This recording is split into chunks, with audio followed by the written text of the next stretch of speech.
Welcome to Origin Stories. I'm RD. I'm Parrot. We're telling stories behind the digital art revolution. Each week we interview top artists and live stream with the community. Let's go. Today is tomorrow's origin story. Robbie Tilton, welcome to Origin Stories. Thank you so much. Glad to be here. This has been a long time coming. I feel like you've been an artist who's been on my radar for a long time. I remember very, very clearly seeing your announcement for your first Nifty Gateway drop, and something I hope we can get to later. I had seen a key piece of media, and just a little tease, but a little piece of media about manipulating a figure, like manipulating a digital figure, that blew my mind and opened me to the world and possibilities of Robbie Tilton. Awesome. Yeah, that figure was a pivotal moment in terms of getting traction in this space. That was actually the first time I ever heard of NFT. I posted this digital action figure. It was basically an iOS app with a action figure I modeled, but you could use your fingers to manipulate or pose it. And I just had so many comments like, make this an NFT. There were like fun discussions because you could actually unbox the action figure and then put it back in the box. And they were like, oh, once you unbox it, it needs to stay unboxed. You like ruin the condition. So it was like fun little debate and really cool to see how interested everyone was with it. And that kind of started my searching for like, what is this NFT thing? And yeah, just like understanding who's in it and how it could be part of it. So Robbie, you just blew my mind with something. What if someone created the NFT? It's always weird to see if digital worlds have proxies to the real world or whether something brand new is created. And in this case, it just lit up in my mind, someone producing an NFT that's boxed, but in that kind of, I know people do boxes. I think Pranksy has Pranksy boxes and all that stuff, but like I'm talking about a character box, and then you have a decision to make as to whether you keep it boxed or unbox it. But once you unbox it, the box goes away, or something silly like that. I think that would be a really interesting concept to explore. Yeah, I love that idea. Yeah, there's been certain drops that have this hard decision you have to make, or decision that is made for you. I think Pak did one recently that I thought was really fun. And that's a particularly interesting one because you can kind of see it as, if you unbox it, you get like an interactive app. But if you don't, you get to keep the pristine nature of the artwork. Yeah, exactly. So this is one of my longer tangents to then back into the, of course, question, why we're here, why you're here. Let me ask this. Go all the way back. Go to where you would like to go. Robbie Tilton, what is your origin story? Awesome. I love how you ask this question always. It makes me feel like I'm about to tell like some superhero story or something. You are. At least in my world, in my view, this is the superhero story coming right here. So, I mean, I'll just say I was born in 1987. So the majority of my childhood was in the 90s, which was very informative for me. I particularly was really bad at school, like standardized testing. I would just fail everything. Classes, I was always trying, but I just like couldn't figure out how to do well in school. And at that time, I kind of really got into certain entertainment media that was out, and it kind of gave me a place to feel confident and feel that I was smart. So like, for example, video games. Being able to play games and do well in them, it gave me like an extra level of confidence in terms of like my ability to solve problems and excel in things that I actually love. And yeah, I mean, I grew up with like all these games like Super Mario, the first one on, 64, the first one on Nintendo 64, which blew my mind as like the first like truly 3D video game that I got to experience. There's things like Wind Waker that also I was very into, Super Smash Brothers. And yeah, gaming was like a big part of my childhood, those the games from the 90s, Nintendo 64 and GameCube in particular. And then, yeah, I was so excited by 3D. I was like searching, how can I actually make 3D things? So I think I was like 14 at the time. and I was just trying to figure out how to get 3D modeling applications. And at the time, like, it was very difficult to get any information on this. Like in Google, you have to go to like page 7 to like find the answer you're looking for. And I eventually begged my parents to buy me this program called Lightwave 3D. And that was like my first time. And I was very bad at it. There was no YouTube tutorials. So I'm just like clicking buttons and trying to figure it out. But I still have like the 3D models that I made from that time. I can remember there's this one, I was actually modeling a Super Mario head that took me months to do, and looks really bad. But yeah, that was like my first time getting into 3D, and I found a real love for it, for actually creating it. Fast forward, there's like a bunch of distractions in life, like nothing's ever linear. And like, as most high school students, actually, give me 1 second. Yeah. As most high school students, like, you're not really sure what you want to do. So I actually went to business school. I should have gone to art school because I would have loved it. But I went to business school because I thought, hey, like, everything's related to business. I'm going to learn something valuable there. And that brought me on a track, and I was trying to figure out the most creative things I could do within that curriculum. And I kind of fell into advertising, and I worked at some ad agencies. And over time, my heart was really into creative technology and art. And it took me a while, but I eventually came to terms with that and decided I need to get out of advertising. I was a producer at the time, basically managing projects in the team.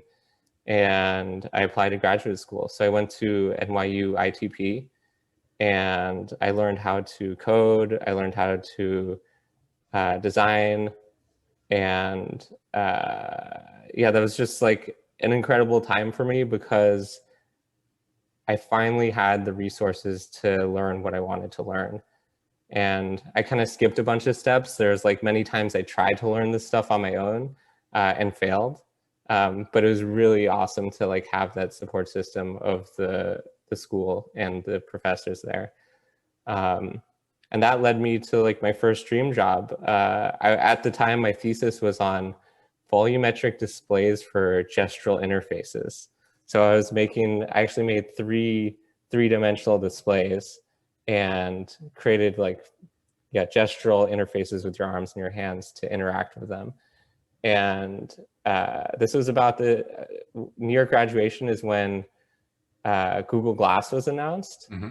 And I know everyone just sees it as a huge failure now, but at the time I was just completely mind blown. They had the epic trailer with like the guy parachuting wearing glass and all this. Oh, it would change the world, Robbie, at the time. Yeah, I mean, it was the first real wearable computer outside like the Pebble watch.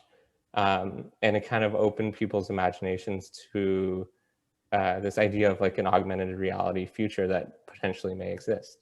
And yeah, I remember I was at some party and someone had it, and I tried it on for the first time. And I mean, when you look at someone wearing it, it looks very uncomfortable. But when I tried it that first time, having the image displayed, like, I think it was like 2 meters in front of me, it was just pretty mind blowing that like this technology exists, and it was a potential that I could work on it. So I applied there, and I thought I bombed the interview, but I luckily got the job. And yeah, I basically learned at Google for a while, worked hard on Glass, and then eventually Glass got canned, and I switched over to the Daydream team, which was their virtual reality team, and made a lot of friends there, worked on a lot of cool things. From there, there's certain artists that I always admired and was inspired by, and I eventually quit Google to give myself a shot to see if I could manifest or become who I wanted to be. And yeah, it was a great experience, learned a lot, both in terms of creativity, art, business, and yeah, my work started to get some traction online, and a bunch of companies reached out. One of them was Apple. And to me at the time, like Apple is kind of the pinnacle of design. And I spent, I don't know, at the time, like, I don't know, 6-7 years designing. And it was just like an opportunity I couldn't refuse. So I joined Apple. Everything there is very much like NDA, so I can't talk about it. But it was a wonderful experience, learned a ton from them. They're just like a real powerhouse in terms of creativity, in terms of their culture, really allowing creatives to try and do their best work. And it was a difficult decision, but I had spent some time in San Francisco by then. And my wife and I, we wanted to move to LA. And I also had my own ambitions and dreams in terms of starting my own business. So I left Apple, and now I'm here in LA, and I have my company called Wonder Assembly, and we're trying to make the future of digital toys. And in general, my ambitions is to really make groundbreaking apps and experiences. And this NFT thing kind of took me by surprise. And in general, I see NFTs in terms of my practice as my sketchbook, my public sketchbook, in terms of where I want to go with the experiences that I'm creating for the company. So like the goal is to create a cultural landmark application or experience. And those who invested in my NFTs will have some sort of tie-in where they can redeem their virtual goods or their rare goods. And also they're part of it in terms of like being a Patreon, supporting my business, supporting me. And like, for example, I have this upcoming Nifty drop next week. And my goal is to take the money from that, assuming it does okay, and reinvest it and hire a Unity engineer, which will be huge for my company in terms of pushing these products forward and evolving everything. Wow. All right. Lot to unpack there. We're choosing the option to unbox your story and discard the packaging here. So number one, I don't know that this is the word I'm searching for, but I think you'll know what I'm going for. But like the pedigree of where you're coming from, which is Google and Apple, obviously two mega recognizable companies, a big project through Google that maybe it wasn't the right time and place for, but still nonetheless, I mean, for those who remember that project, it was epic at the time. And AR is still very relevant today to see where it will go and how it will come to pass. And then Apple, I know you can't talk about that too much, but again, powerhouse, I think we're all nodding along with that.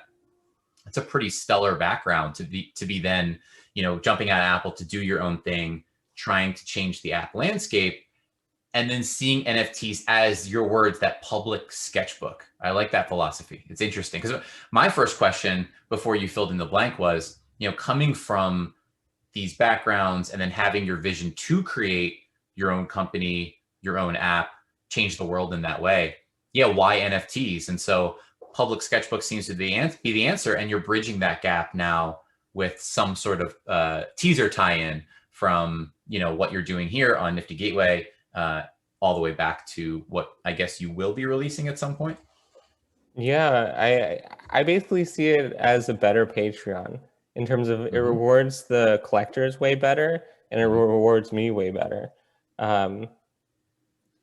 I mean, maybe it's a little convoluted analogy, but I like to think of it as like Shigeru Miyamoto, who created Super Mario. He made this amazing experience, or he designed this amazing experience with a small team. And like his original artwork of like the sketches of Mario informed that game and where it went. And I think those hold a lot of value. And because it is tied to a larger experience, to the whole world of Mario, it inherently appreciates and holds value. I think, I'm not going to say better, but like it holds value in a substantial way. Yeah, it's the difference between a micro piece of, to use another analogy, like a micro piece of art versus a macro piece of art. And nothing wrong with either one, but you're right. When there's a micro piece that ties into a larger macro, a universe of some kind, you could look at it at within 2 levels and 2 frameworks, which is interesting. So that kind of begs the question, but maybe I'll save this question for later. Talk us through, you find NFTs come onto your radar, maybe as you're formulating this public sketchbook thesis. What makes you decide to do it? And then how do you decide what to do? Okay. So I had a lot of people reaching out to me and who I don't know. And it's hard to disambiguate what is legitimate versus, I don't know, trying to get something from you. And what settled it for me was, and just for clarity, this was like before the People drop and people actually had a better, or people like me had a better understanding of what NFTs were. This was probably June 2020. What solidified it for me was seeing people I respect in the space. So Kidmograph, Zach Lieberman, Andrew Benson. Those are 3 people I know, I respect, and I trust. And yeah, in general, like it's partly seeing them in the space, and then another thing would be just like the amount of interest there was. Like I knew I had to do something with this, but that helped guide me to like have conversations with the platforms. Interesting. So it tips the respect factor. You're getting a lot of messages, some you don't know. Tips the respect factor. You see these 3 individuals within this space doing different things, and you decide to go forth.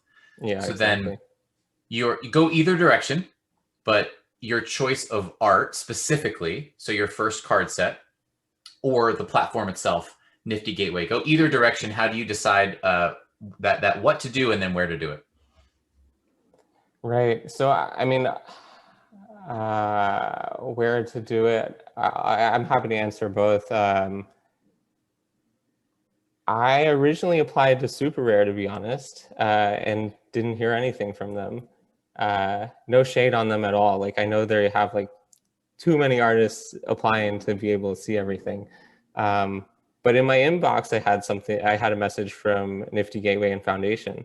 So I just took those calls. They're very nice people, and I explained my vision for how I see NFTs, and they were encouraging and aligned with it. So I chose to work with those platforms currently, and they've both been great to me. I think they both evolved a ton in the past couple months. But yeah, I'm super happy that I'm working with both of them. In terms of the content, there are kind of 2 core experiences that I'm working on. One is a trading card game or experience, and then the other is an action figure experience. So I believe in both of them. I love both of them.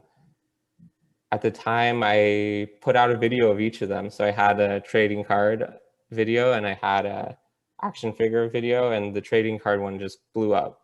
It was, in terms of tweets, like it was the most viral tweet I've had. So that also like helped guide me as a compass. It's like, okay, let's start with this one. It's interesting you say that, because remember, I found you through the action figure side of it. And so my initial was like, is he doing the action figure? You know, when I heard about Robbie Tilton on Nifty Gateway, I'm like, oh my gosh, is he going to do the action figure? And I was like, he's doing trading card. And I hadn't seen that at all. And so it was like this second wave of exploration for me. Because I was late to Robbie Tilton on social, right? I had just seen it when the action figure was there. But it's interesting to know, those are your two core concepts. And yeah, so the foundation drop came really just after the first Nifty drop. Talk us through what you can share about your trading card structure, like how you thought about your trading cards. And there are a number of them. There are still 3, I believe, on Foundation. Is that right? Yeah, so I sold 3 on Foundation, and then I had a larger set. They're all from the Unknown Chambers set, which is the name of my first series. Yeah, I basically, there's a lot I love about trading card experiences, and a lot that I think could be better. So for me, it's kind of an attempt to modernize it, to see how awesome trading cards could actually be. Part of the challenge I know for like these larger companies like Magic the Gathering or Pokemon, So they just have so many cards, like, and it takes a lot of time to make these artworks for each card. But I really wanted to push it and see how cool it could be. So that was my impetus for it. And in terms of in terms of how I develop work, it's always one step forward and then the next one. So I kind of see how it evolves as I make it. So the next step is to figure out like what is the actual gameplay, what are the stats that should be relevant, how do I deal with rarity, what is first edition, what is second edition, how can I potentially bring other artists into this so it's not just me who's doing all the illustrations. Currently it is just me, but to have a really large set, it eventually probably can't just be me. And that's kind of how the format started. The first series, Unknown Chambers, is medieval fantasy. So it's more in the Magic the Gathering world in terms of aesthetics. And it was really fun to just explore that for myself. And, you know, as a creator, I'm also learning how to make art better and learning the rules of how to make great objects. You know, how can I mix big, medium, and small forms in a way that it creates something interesting? How can I add visual effects or animation to make it come to life? I will say that your cards, it's one of those things where I can tell that an insane amount of work went into a small surface area, right? If you look at it that way. Yeah. And I still believe I probably don't even know the half of it. So can you pull back the curtain a little bit on your process and just how much does go into one trading card? Sure, yeah, for sure.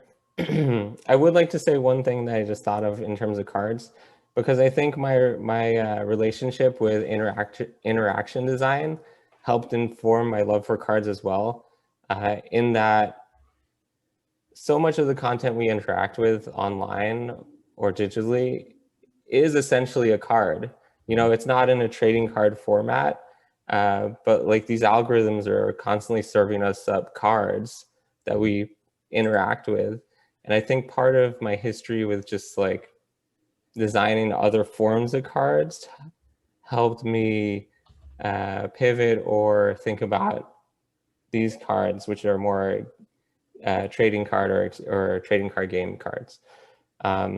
In terms of the actual process to make each card, I start with basically gray boxing, 3D modeling, a bunch of different versions. I'm mostly focused on the form and the silhouette. I go through like a lot of versions per card before I actually start to like texture and model the details. So like, for example, if I'm modeling a sword, I probably have like at least 20 swords that I've explored before I settle on one.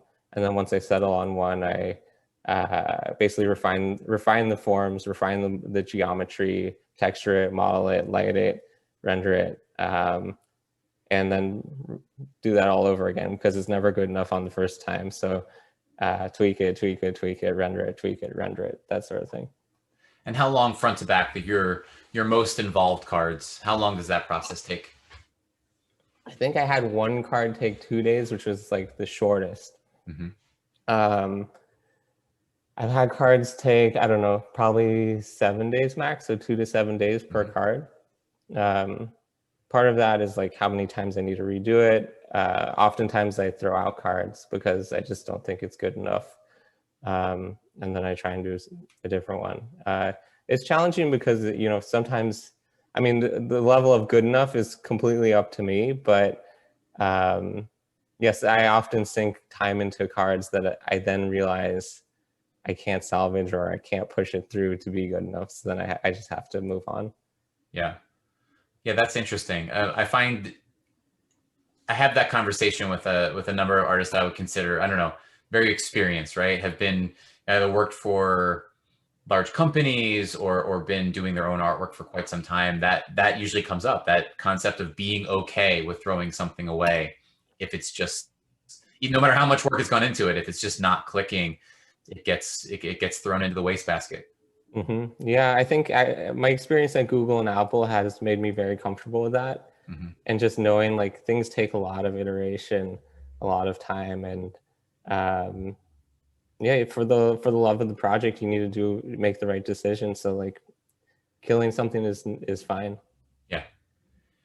Robbie, on Foundation, Fire Sword. Is Fire Sword technically the first card in your deck?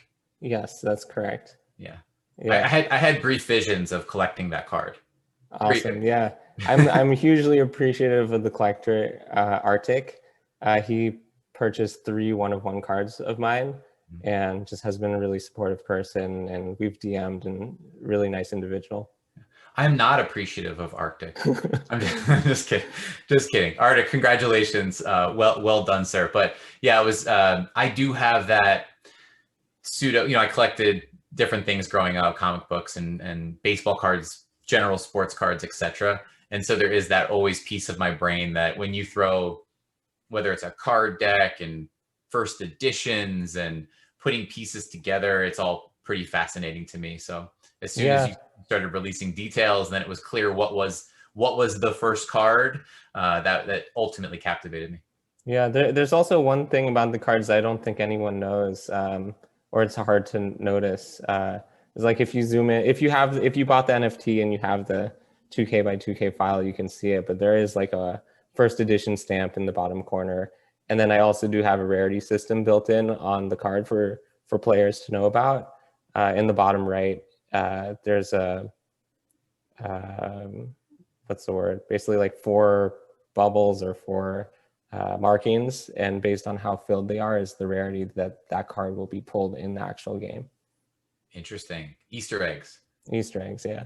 Yeah, I guess very usable, right? Very tangible Easter eggs that will come into play down the road. Yeah, for sure. And I mean, I'm not the one to invent this, you know, like a Pokemon does something similar. But I think just in terms of making trading cards, it's important to think through all that. For sure. And that was one of the big questions coming out. I know coming off of your drop, someone on Twitter, probably many people on Twitter, I'm sure you've gotten this question over and over and over again, but you know, Robbie, will they be a game, right? That was the big thing. Right. Yeah, that's the most asked question. And I always don't want to promise anything because I know how hard it is to make games because I've made games. And it, you know, it could take a year, it could take 2 years. I am developing one, and I plan to release prototypes publicly on Twitter later this year. That is my goal. Yes, I am making a game currently. I want it to be a game. That is my ambition and my hope, for sure. You heard it here. I feel like, because I think when you first answered that question, I almost could feel what you were going through, or at least this is where my mind went. I'm like, yeah. I felt you not wanting to overpromise. However you phrased like your first volley of responses to that question, it just felt like you were being careful.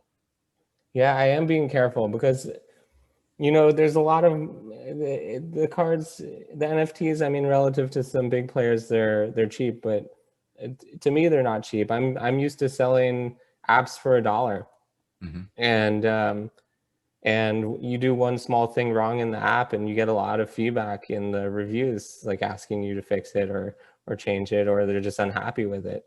So I'm very much. I prefer to underpromise and overdeliver. And yeah, and also like in terms of artwork, yeah, I'm in general, I'm very careful because I don't want anyone to be displeased or unhappy with their purchase. And, you know, I have a vision of this future of digital toys that I'm working on no matter what. And I hope this card game pans out. But regardless, I like to think my NFTs will retain their value based on whatever it is that comes out in the future, trading card game or not. Yeah. It's so interesting to me. I mean, this format in general, right? When we get in deep on a conversation, how much perspective it can provide. Because I think something a number of collectors in the space are going through is trying to suss out intent. Because we see some low effort stuff out there, right? Just nature of the beast. It's how it goes. And I think there's this careful analysis going on from a number of different people as to what is that creator's intent? Is there, is it this and then something else, or is there a grand plan? And it's just trying to understand, get that window into the artist's mind. Yeah, for sure. And I probably have been doing a poor job of communicating that grand plan. I still haven't really figured out how to best communicate it. So in general, I'm very happy to be here to be able to express it through video and articulate it a little bit more. Likewise, likewise. This is an enjoyable one. So talk about your new drop. Take us there. What's going on? Sure. What can you tell us?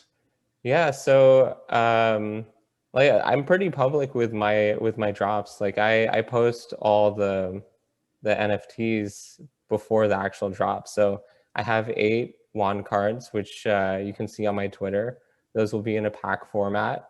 They'll be obviously varying levels of rarity, but they'll be 1 of 1. They'll be 5 of 5, 10 of 10, I think 15 of 15, and so forth. And yeah, for me, it's an evolution of my thinking of cards. I'm basically trying to figure out how to make this game and how I wanted to be. And Unknown Chambers was very much adored by people. This new one's called Eternal Dreams. And as I mentioned before, making a game takes so much time. Let's just say 1 to 3 years. I would feel foolish if I were to just be like, okay, Unknown Chambers, we're done. Let's go 3 years in. Like for me, I need to explore a little bit more before I settle on that world. So this one's based in a different world. Instead of medieval fantasy, it's more anime fantasy. Again, it takes inspiration from the 90s, my childhood of like Dragon Ball Z, Sailor Moon, just like anything on Toonami at the time. And I've also gone from bordered cards to borderless cards, which in the card world is called full art. And I'm learning a lot in terms of the process, and also just like trying to figure out which world I am most excited about.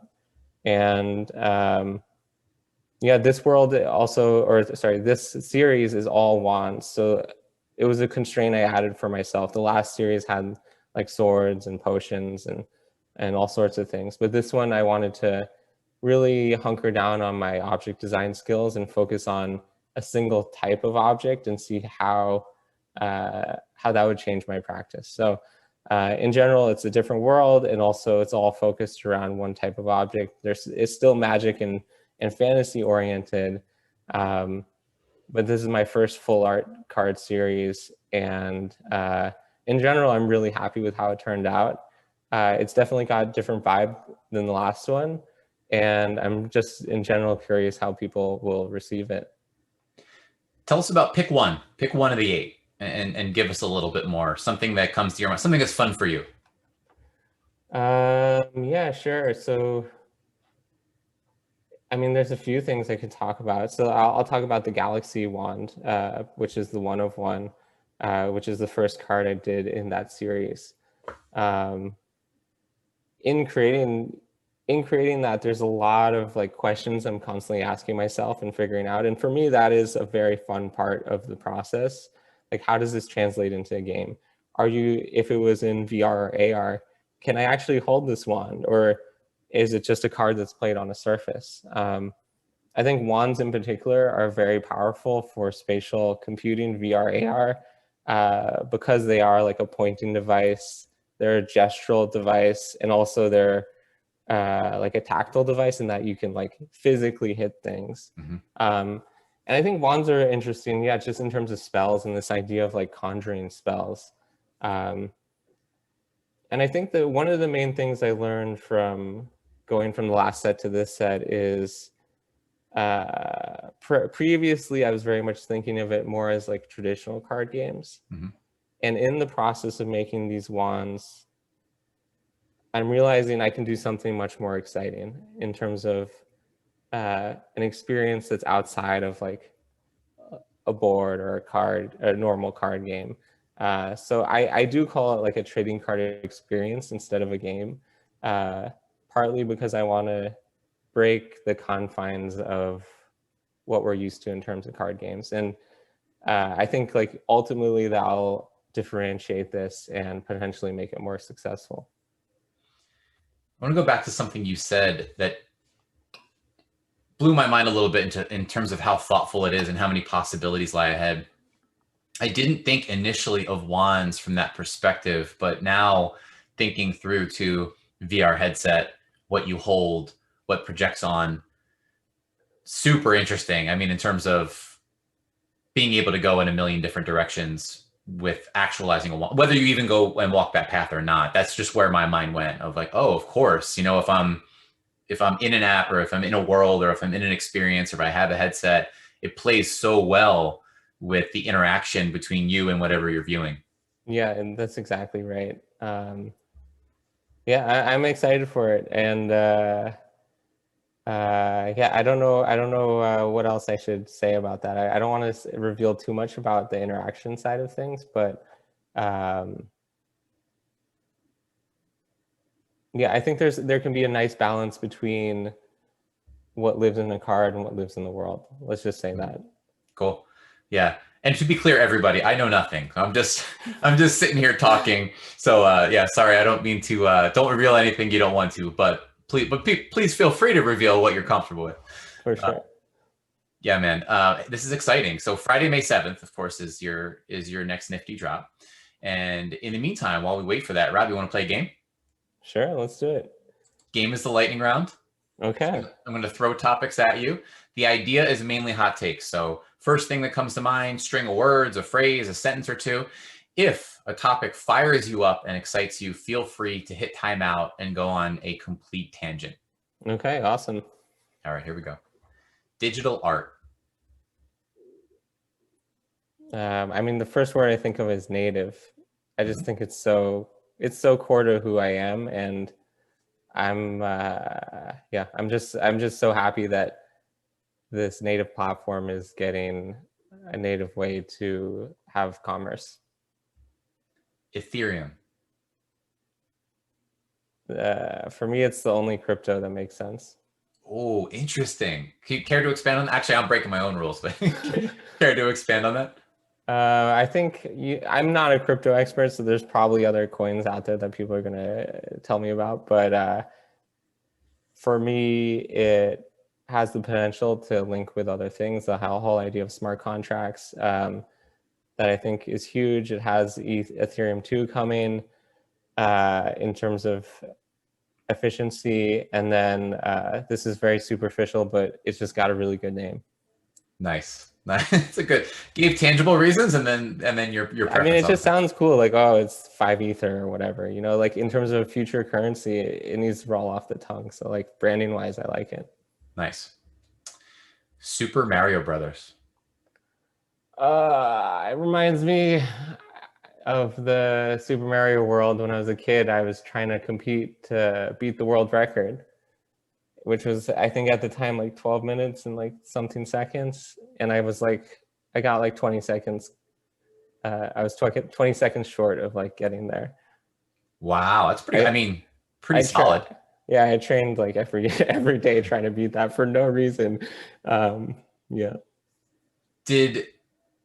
Do you feel as if, I don't know what caused you, well, actually, let me ask that. What caused you to give up the challenge 20 seconds shy? Did you feel like that would be a bridge too far? I had my best run ever, and I was like, I didn't think I could get beyond that. Yeah. And I was 20 seconds short. So I was just like, I did the best I could. It's not the best in the world, but you know, it's pretty good. That's amazing. That's amazing. That reminds me of what was that documentary about Kong, right? About Donkey Kong. Did you see that? I didn't see that, no. It's a really interesting documentary, but it's about the record holders that traveled to different conventions and places to try to compete with each other and take down the world record in that arcade game. So just reminded me of that. Awesome, yeah. I'll check it out. Yeah. All right, back to it. Back to the lightning round. Last piece of NFT related art that stopped you in your tracks or made your jaw drop. Oh man, there's so much amazing art, but I think like from a format standpoint, Whoopi made something amazing. Like I'm always trying to figure out how to link apps to NFTs, and he made an NFT artwork that unlocked a private game or an app that you could have on your phone and play. That's interesting. Yeah, so he made an app, and if you bought the NFT, you would get access to that app. And that was the first time I had seen that, and since then is the last time I've seen that too. This whole concept of world building and how it's currently intersecting with NFTs is fascinating. And I'm talking about the creator economy, not necessarily like the world or game economy that then has NFTs within it. I'm talking about building it from the ground up. So a creator saying, you know, I'm going to create some level of interactivity and then putting that forth. And so the few that come to mind recently, I mean, Fvckrender and Fvckrenderverse doing this, you know, grand universe and planets and displaying the artwork within the planets and just seeming to have this very big macro level plan. And then at a smaller level, only in the nature of one NFT versus a grand universe, Chewy Stoll, who was a recent NFT or recent Origin Stories guest, and then Justin Wetch, they combined in like a game development. They sold it on Super Rare. Interesting world, you know, but again, the owner would be able to download the world, walk around in the world, see the art, have some Easter eggs and that experience. Just to see where this is going as creators step it forward is fascinating to me. Yeah, I love it. I definitely have been following Fvckrender's work, and it's super cool how he's connecting the collectors to that world as well. And I'm just in general excited about exactly what you said. Yeah. Yeah, it's that he has that intersection of world building and community building, and how those two things are really colliding is fascinating. Yeah, for sure. Yeah. All right. Back to the lightning round. A lot of tangents. I feel like I'm driving a lot of tangents. I'll try and be shorter here. So. No. I take responsibility for that. I love your tangents. All right. I'll get a little bit shorter winded. Okay, here we go. Back to it. Anime. Energy. Nifty Gateway. Good people. Foundation.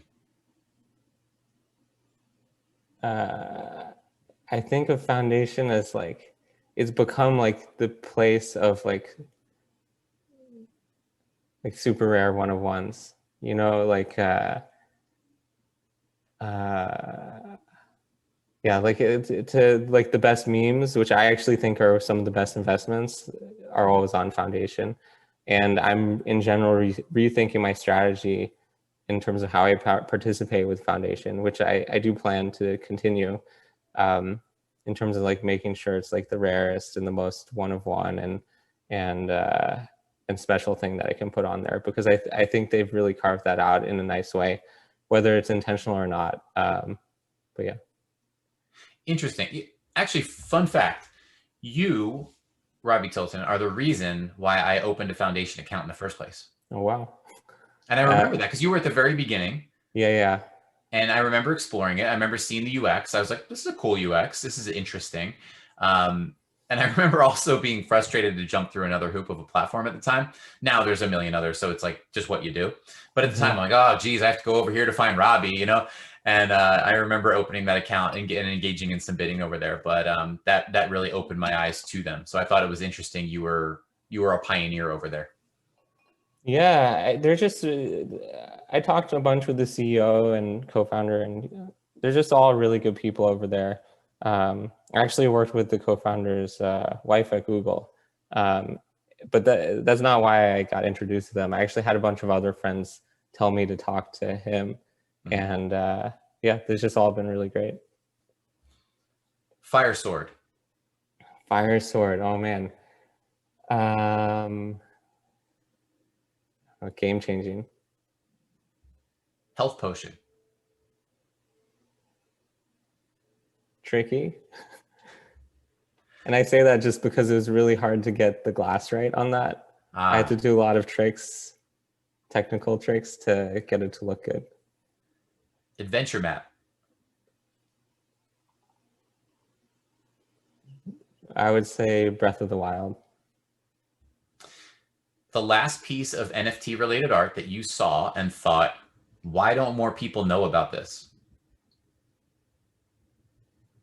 So I have two friends who I think are incredible artists. They both have NFTs. and I think like they should be going for a lot more, just because they're both amazing and will continue to do amazing things. So I'll just shout them out. One is Eran Hilleli, and then the other is Steve Mangiat. And where, give them the full shouts. Okay, Where can we sure. find them? So I think Steve is on Foundation. I think he has Steven Mangiat, which is hard to spell, Mangiat, I think. And then Eran Hilleli, I think, has a few on Foundation. And then I always butcher the name. What's the Tezos, the Tezos? I butcher it too. I know exactly what you're talking about. I'll link it. Eran's been posting a bunch on that one. Nice. All right, let's check them out. Maybe someone gets some Robbie Tilton alpha here on Origin Stories today. Good stuff. Awesome. What's next? What's next? This is part of the lightning round? This is kind of the wrap up to the lightning round. Okay. And you can be as lightning as you want. You don't. I'm not trying to pull things out of your brain that you're not ready to share, but just maybe a general thought. General thought is just to keep going, keep reinvesting in what I believe in. I'm basically just fully focused on the action figure and the trading card, and like to me, there's nothing after that. It's just continue to make both better. We'll wrap the lightning round there. I think you did fantastic. I think I took us on some different tangents, but let's pause there. Talk about the NFT space in general. So I feel like you're being very thoughtful about it. I appreciate your philosophy on it. Let me ask it this way: what would you like to see happen? Where would you like to see this space go and evolve towards?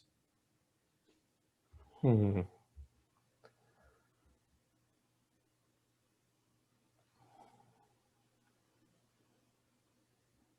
hard to say,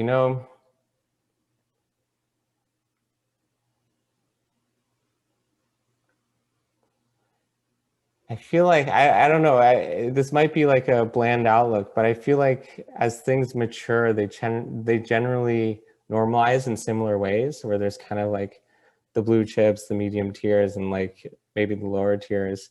I think I personally try and look at it more from the collectible aspect. I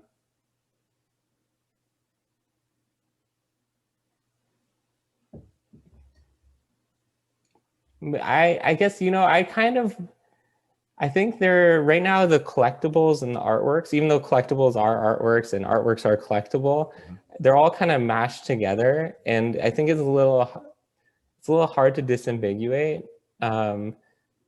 And yeah, I feel like there is a place for both of those to like have separate worlds and to be appreciated. Even though they're all NFTs, I think there is room for that to evolve more. And I think specifically with collectibles, I mentioned a lot of interactive apps. I've been trying to figure out like, okay, if I make an app, how is this collector actually going to be able to redeem it?